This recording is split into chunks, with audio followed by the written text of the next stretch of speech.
Bonjour, en ce matin de Pâques où les chrétiens fêtent la résurrection du Christ, j'ai essayé d'imaginer ce que les disciples ont pu vivre au fond de leur cœur dans les heures qui ont suivi la mort de Jésus. C'est fini. Le lourd rideau est tombé. Pas le rideau du temple. Lui s'est déchiré lorsqu'a retenti l'immense cri venu du fond de tes entrailles, juste avant que tu rendes l'esprit. Non, le rideau dont je parle, c'est celui qui a brutalement assombri l'espérance que nous avions mise en toi et qui nous a fait douter. Aurions-nous été naïfs? Peut-être. Cependant, nous t'aimons toujours. L'amour que nous avons pour toi, nous voudrions le crier sur les toits. Nous irons jusqu'au bout du monde, jusqu'à l'infini des mers, dans les contrées les plus reculées pour proclamer cet amour. Oui, nous t'aimons.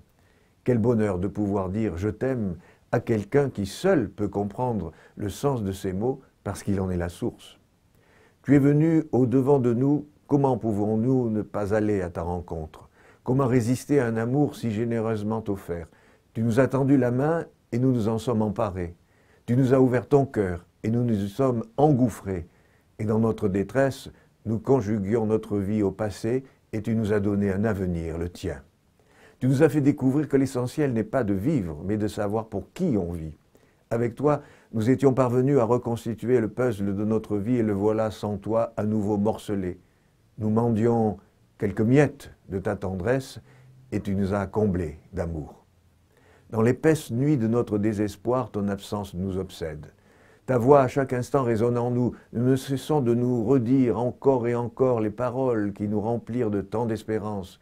Nous revivons les moments de bonheur que nous avons eu le privilège de connaître auprès de toi. Mais nous avons peur, peur que notre mémoire ne s'étiole et qu'un jour nous oublions le timbre de ta voix et les traits de ton visage. Désormais, nous voici seuls, abandonnés, orphelins. Mais qui est donc cet homme? Nous ne nous connaissons pas. Qui es-tu? Vous ne me connaissez pas, mais moi, je sais qui vous êtes. Je veux que vous sachiez que celui que vous pleurez est vivant. Ceux qui l'ont mis à mort pour le faire taire lui ont donné la parole pour l'éternité. Ne restez pas là, le nez collé à la tristesse. Regardez autour de vous et vous le trouverez. Il vous dira que le secret du bonheur, c'est de faire celui des autres. Vous le retrouverez dans le sourire d'un enfant ou le regard d'un vieillard, dans l'amour partagé ou le pardon donné, dans le jour qui se lève et l'espoir retrouvé, dans le printemps qui frémit ou la cascade qui bondit. Il est la source de toute vie et de tout amour.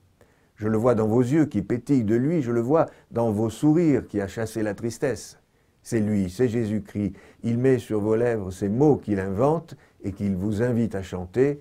Je t'aime à la folie la vie, je t'aime à la folie et je l'aime à la folie ta vie, ô Jésus-Christ.